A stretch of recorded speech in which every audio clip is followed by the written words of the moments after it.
This podcast is part of the Big Heads Media Podcast Network. Go to bigheadsmedia.com for more great podcasts. Come on. Not over yet. You are now tuned in to the Casual Colts Podcast. Everything about the Indianapolis Colts with William E. Ricks.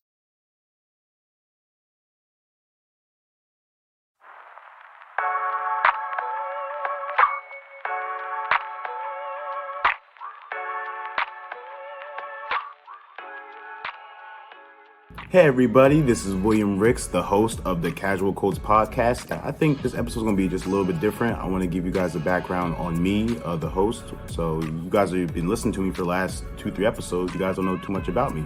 So I want to give you a background on me, how I became a Colts fan, some of my favorite Colts players of all time, what I'm looking forward to this season. Then I'm also going to talk about what I do outside the podcast because I just don't do this. I have other things that I do. So I'm excited to let you guys know more about me, myself, the host, and yeah, let's get right into it.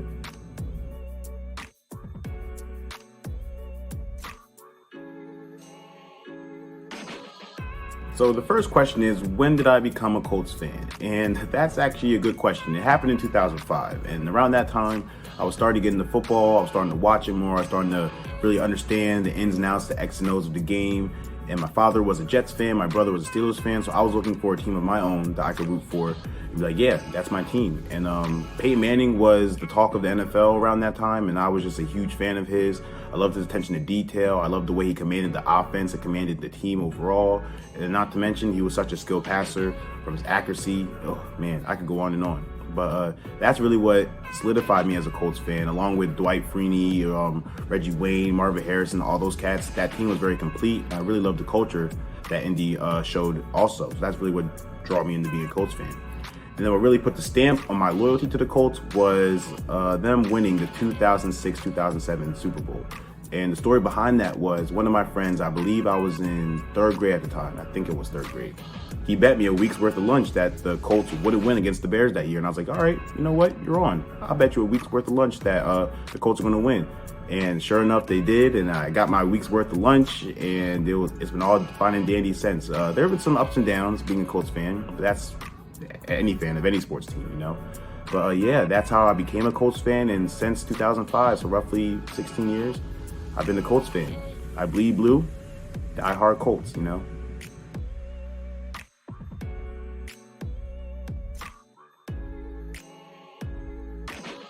So what's my favorite Colts memory?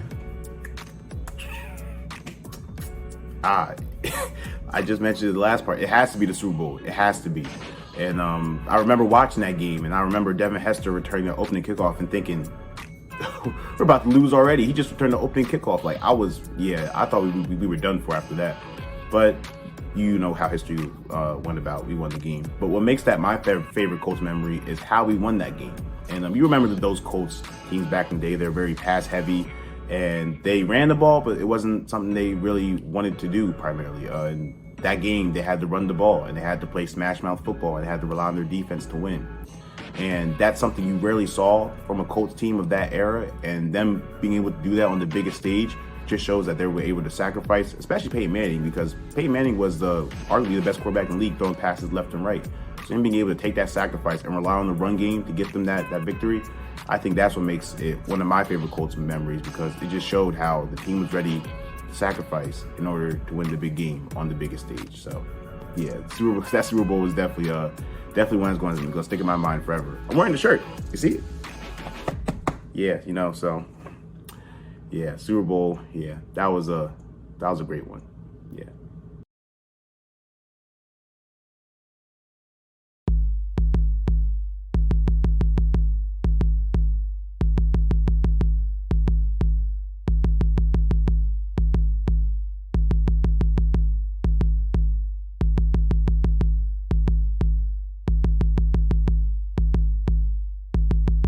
My top 5 Colts players of all time. Peyton Manning, obviously, number one for me. Peyton Manning. Dwight Freeney. I was a former defensive lineman, so Dwight Freeney, his spin move is iconic. Nobody has done it better than him. No, I don't think nobody will ever do it better than him. Who else? Reggie Wayne. some people would have Marvin Harrison, but I was a huge Reggie Wayne fan. I liked him better than Marvin just because of his consistency and just, I don't know, his even-keeled demeanor. That's something I really appreciated. Marvin was even-keeled too, but Reggie just had, I don't know, that low-key swag to him that I really banged with. I don't know. It's a personal list. It's a personal list. 4 is Darius Leonard. I know he's only been in the league for only a short amount of time, but his impact on the Colts defense has been, you can't explain it. He's changed their identity into becoming a smash mouth physical team, and that itself just makes me a huge fan of his. Plus, I'm a defensive guy. So. And number 5 is Andrew Luck. And Andrew Luck, I believe he's one of the biggest what ifs at quarterback in NFL history, because actually, every time I talk about Andrew Luck, I get kind of angry. It's not at him, at Ryan Grigson, but I'm gonna save that for the next part. I'm gonna save it for the next part. But yeah, those are my top 5 Colts of all time: Peyton Manning, Dwight Freeney, Reggie Wayne, Darius Leonard, and Andrew Luck.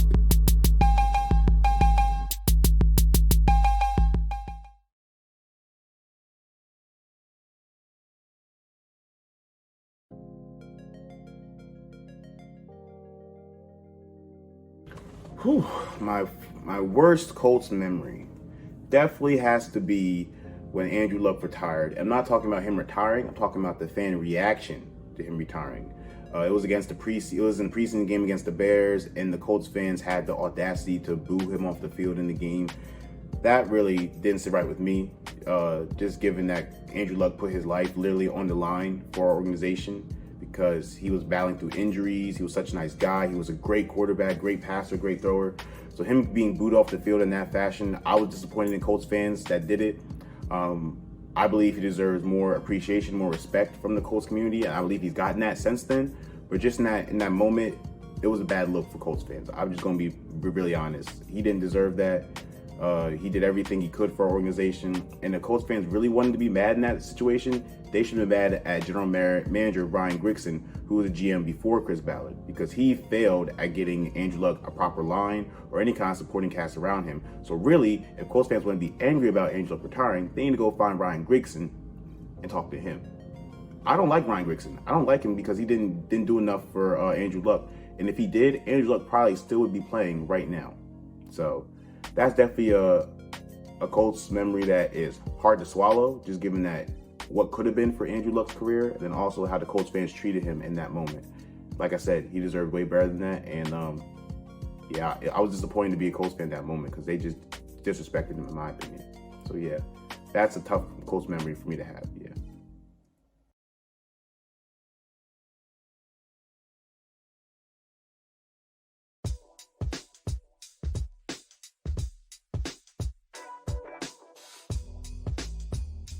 So who are my favorite current Colts right now? Well, I already named one, Darius Leonard. I love his passion. I love his intensity. I love the way he covers sideline to sideline. I just love the way he just comes to the game with energy, and like the love for the game he has just oozes out of him. Excuse me. And he's just a dog on the field. That you can't say anything more than that. He's just a dog on the field.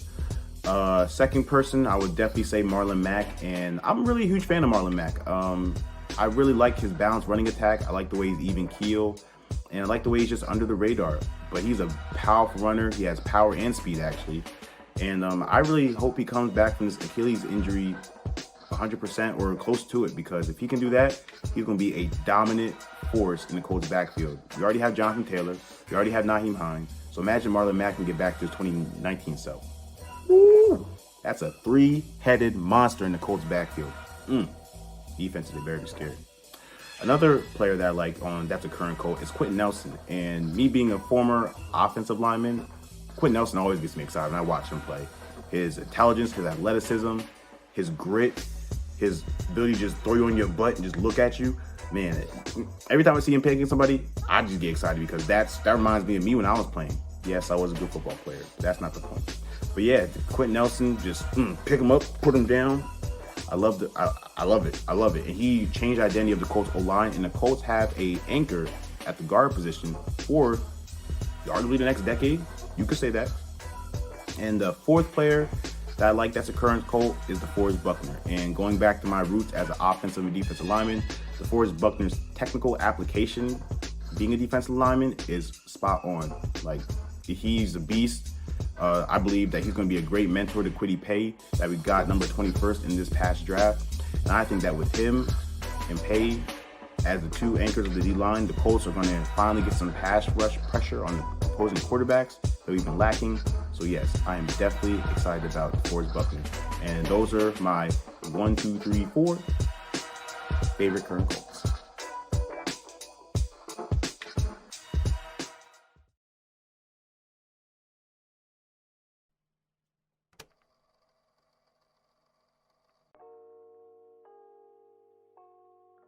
So the three things that I'm looking forward to for this Colts season, one of them is definitely Carson Wentz. And Carson Wentz, I've been hard on him since his awful 2020 season with the Philadelphia Eagles.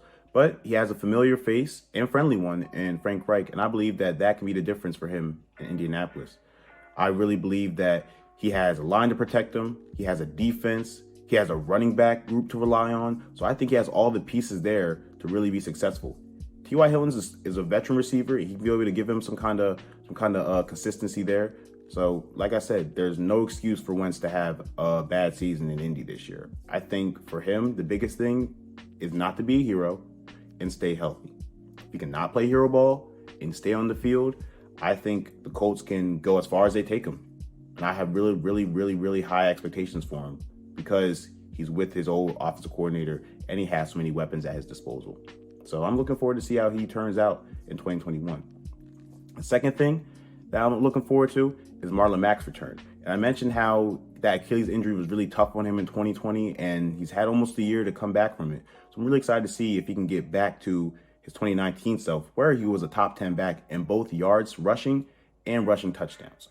If he can do that, along with Jonathan Taylor and Nyheim Hines, as I said before, that Colts running back group is going to be dominant, and defenses should be petrified if any of them are on the field, because they've all proven that they can run between the tackles and be valuable options in the passing game.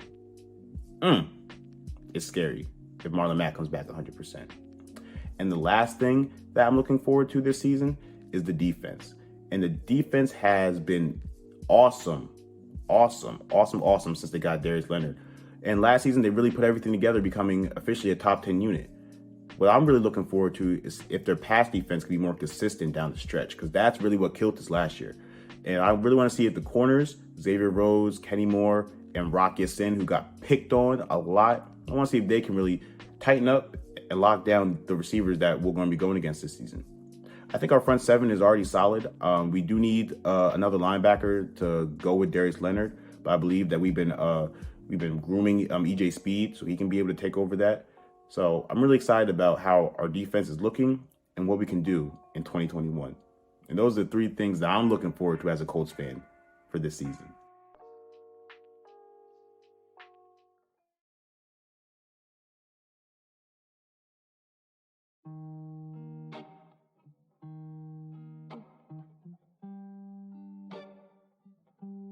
So outside of the Casual Colts podcast, I'm actually a sports writer, and I've been doing sports writing for roughly 4 years, a little bit more than 4 years. And during that time, I've covered the NBA, NFL, WNBA, tennis, NASCAR, MLB, NHL, Black sports history, you name it, I probably reported on it during that time. And I currently write for fansided.com. You can check out all my content that I write for them on fansided.com, or just search William E. Ricks on Google, and my Fanside link should be one of the first 5 links that pop up. I write about a bunch of stuff, and I just dropped an article about Marlon Mack Colts fans might be interested in. Let's go check it out. Outside of that, I am a photographer, and I have my own photography business called Shots by Squill, and my editing style is called Modern Nostalgia. And what Modern Nostalgia is I give the photos a vintage feel, but I also keep the vibrancy of the colors that are within the photo to give it a pop, a vibrancy. Yeah, so you can check out my Instagram where I post most of my photos. It's at Shots by Squill. Check it out, follow, like some pictures if you like it, and I'll appreciate it. What I also do is I also make videos. I'm kind of doing that more as like a hobby, spare time. And I make a bunch of videos from just scenic walks in the park to documentary interview films. You can also check out my YouTube page, Shots by Squill, to see more of my video content as well. Lastly, I'm a beat maker. I've been producing beats for roughly a month now, so I'm just starting out. But I love music. I've always wanted to get into beats, and I think this is something that I can do just to give my mind a break from all the sports and stuff, allow myself to get more creative. And I've used some beats in my podcast used some beats that I made in my podcast, so I'm interested to see if you guys realized it. But yeah, I'm really excited about that, and that's something that I really think I can take to the next level with a little bit more practice and time. Yeah, but I do a lot. I enjoy all of it, surprisingly, and yeah, I like to say I'm a creative person. I'm a creative. I do a lot of creative activities, so those are all the creative activities I do. Feel free to support and check out all of them, and I'll make sure that I leave a link to all my stuff in the description below.